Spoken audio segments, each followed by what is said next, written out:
Musik klasik versus murotal Al-Quran.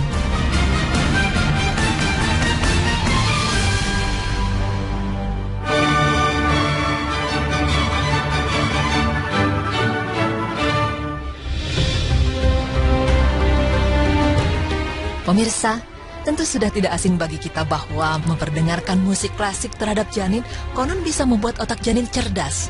Tak hanya itu, dikatakan pula bahwa musik klasik mampu menenangkan janin. Namun benarkah pendapat tersebut? Lalu bagaimana dengan murotal Al-Quran yang diperdengarkan terhadap janin? Bukankah juga banyak kesaksian yang menyatakan bahwa ketika janin diperdengarkan ayat-ayat Al-Quran, janin menjadi aktif lalu tak lama kemudian menjadi tenang?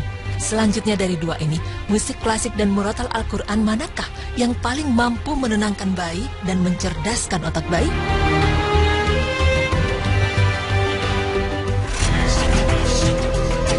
Pemirsa beriman, beberapa orang peneliti dari University of Vienna, Austria, yakni Jakob Pitzing, Martin Forasek, dan Anton K. Forman, dalam riset mereka yang diberi judul Mozart Effect atau efek dari musik klasik, mengemukakan pernyataan yang mengejutkan.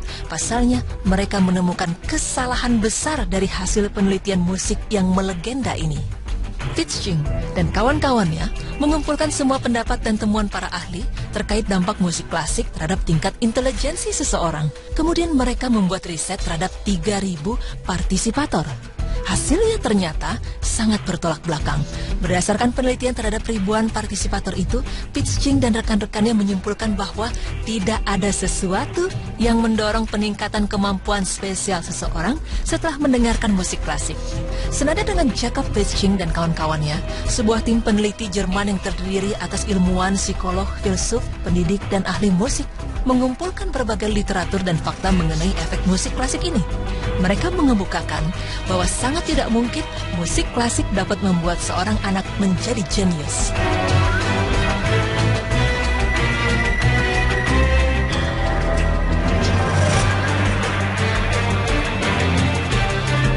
Berbeda dengan Al-Quran.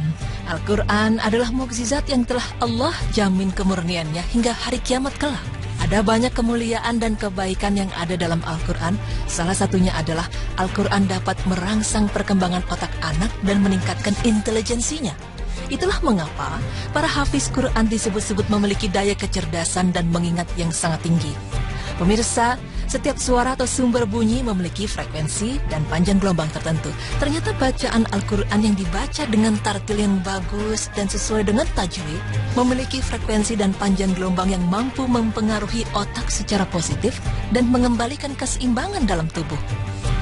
Seperti yang kita sudah pelajari, bahwa bacaan Al-Quran memiliki efek yang sangat baik untuk tubuh, seperti memberikan efek menenangkan, meningkatkan kreativitas, meningkatkan kekebalan tubuh, meningkatkan kemampuan konsentrasi, menyembuhkan berbagai penyakit, menciptakan suasana damai, meredakan ketegangan saraf otak, meredakan kegelisahan, mengatasi rasa takut, memperkuat kepribadian, meningkatkan kemampuan berbahasa, dan lain sebagainya.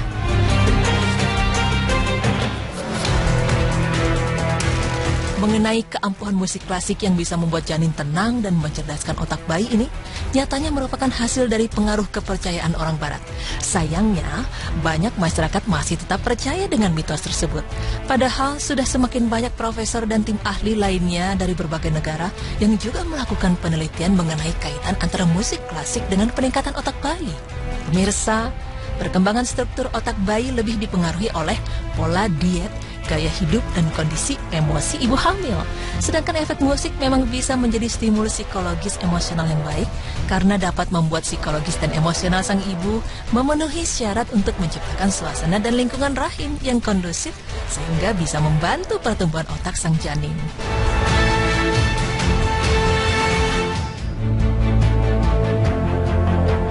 Namun, stimulan serupa juga bisa didapatkan dari bacaan Al-Quran, karena diyakini juga bahwa Al-Quran membawa pengaruh-pengaruh positif lain yang luar biasa, disebabkan oleh sumber Al-Quran yang ilahiyah. Selain itu, juga karena berdasarkan banyaknya kesaksian orang-orang yang merasakan pengaruh Al-Quran secara langsung maupun tak langsung, keyakinan ini terus diteliti sehingga dapat dijelaskan lebih baik dalam metode ilmiah. Seorang peneliti bernama Hendrik William Duve menemukan bahwa otak bereaksi terhadap gelombang suara tertentu. Gelombang suara tersebut dapat berpengaruh secara positif dan negatif. Sebelum bayi lahir, sel-sel otaknya mulai bergetar berirama secara seimbang. Tapi setelah kelahirannya, tindakan masing-masing akan mempengaruhi sel-sel otak dan cara mereka bergetar. Jadi, jika beberapa sel otak tidak siap untuk mentoleransi frekuensi tinggi, ini dapat menyebabkan gangguan dalam sistem getar otak, yang pada gilirannya menyebabkan banyak penyakit fisik dan psikologis. Tapi, Al-Quran tetaplah obat yang terbaik. Terapi dengan Al-Quran terbukti mampu meningkatkan kecerdasan seorang anak, menyembuhkan berbagai penyakit, dan lain sebagainya. Karena kan frekuensi gelombang bacaan Al-Quran memiliki kemampuan untuk memprogram ulang sel-sel otak, meningkatkan kemampuan serta menyeimbangkannya. Satu lagi, Al-Quran diturunkan dengan bahasa Arab, yakni bahasa yang memiliki nilai sastra yang tinggi dan bahasa nomor 1 yang paling sulit untuk dipelajari. Kita tahu bahwa tidak ada satupun dari kita yang mampu menandingi keindahan bahasa Al-Quran. Namun tahukah Anda, ternyata jika kita mampu berbahasa Arab, dapat memudahkan kita untuk menguasai bahasa asing lainnya. Wallahu a'lam bishawab. Anak-anak yang terbiasa membaca Al-Quran disertai dengan memahami maknanya, diyakini memiliki kemampuan berbahasa yang lebih baik daripada anak-anak lain. Bahkan meski bahasa tersebut masih asing, ia tidak membutuhkan waktu yang lama untuk kemudian menguasainya. Insya Allah.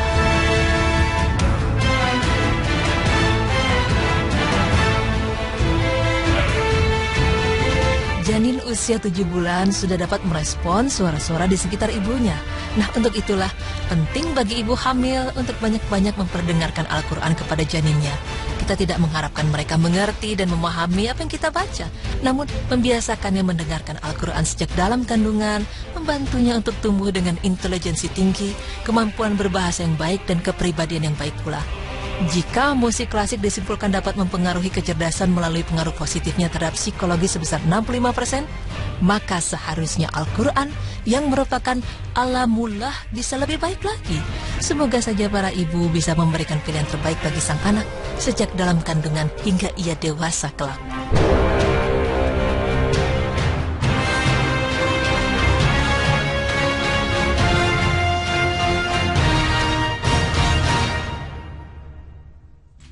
Assalamualaikum warahmatullahi wabarakatuh. Alhamdulillah sore hari ini kita ketemu lagi. Beberapa saat lagi nih menjelang bulan Ramadan ya. Betul banget. Suasananya, nuansanya juga udah makin kerasa. Betul. Senang banget ya rasanya ya Ayah. Dan tadi berita yang pertama yaitu mengenai pengaruh ya. Betul sekali. Itu agak mengagetkan saya loh. bayi. Benar sekali, karena saya pikir selama ini bahwa musik klasik itu punya pengaruh yang besar untuk kecerdasan anak, tapi ternyata dibuktikan itu salah. Betul. Justru Al-Quran yang punya pengaruh juga untuk kecerdasan anak, itu luar biasa banget. Betul sekali. Memang gelombang suara mempengaruhi otak dari bayi, tetapi memang menurut Al-Quran itu luar biasa. Jika bagus ya, tartil bacaannya itu sangat mempengaruhi bayi menjadi lebih rileks. Terus kemudian juga dia tenang dan nantinya insya Allah bisa jadi hafiz Quran ya. Aduh, amin amin ya rabbal alamin. Saya jadi ingat sama anak saya. Oh iya ya. Di Pontianak ini Ezar, Zema, Pai gimana di sana, jangan lupa untuk terus belajar Quran lagi ya. Lagi pada nonton ya. Lagi pada nonton. Kalau jauh aja baru pengen lihat papa. Gitu. Oke, baik pemirsa, setelah ini kita akan membahas tentang lagi ada game. Ini game yang lagi marak sekali tapi justru agak mengkhawatirkan, sangat berbahaya bercandanya. Oke. Game ini apa tahu nggak? itu tuh yang ketika Tuhan menciptakan kita itu. Ya, nanti kita akan bahas soal game ini. Hati-hati loh ketika kita bermain-main dengan satu hal yang sebenarnya tidak boleh dipermainkan. Nanti kita akan bahas, jangan kemana-mana, tetap di Berita Islami Masa Kini.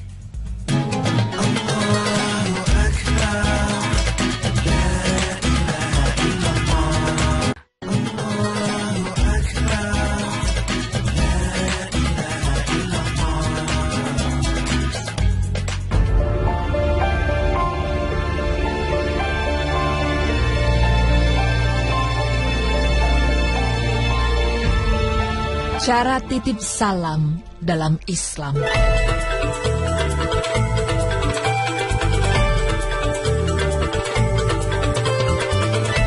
Pemirsa beriman, sekarang ini banyak dijumpai kaum muslimin yang banyak disibukkan dengan berbagai hal dalam kehidupannya, sehingga dia jarang bertemu dengan kerabat, sahabat, atau orang lain yang dikenalnya. Sehingga ketika ia mendapati ada seseorang hendak bertemu dengan orang yang ia kenal, maka ia pun langsung menitipkan salam melalui orang tersebut. Ia berpesan, "Tolong titip salam ya untuk si Fulan," ataupun, "Pak, kalau nanti bertemu dengan si Fulan, sampaikan salamku untuknya ya," atau lain sebagainya. Nah pemirsa, apakah perilaku titip salam seperti itu telah dikenal di masa Rasulullah SAW? Dan bagaimana cara Islam dalam memandang titip salam yang baik? Berikut tim Berita Islami masa kini akan menjelaskannya.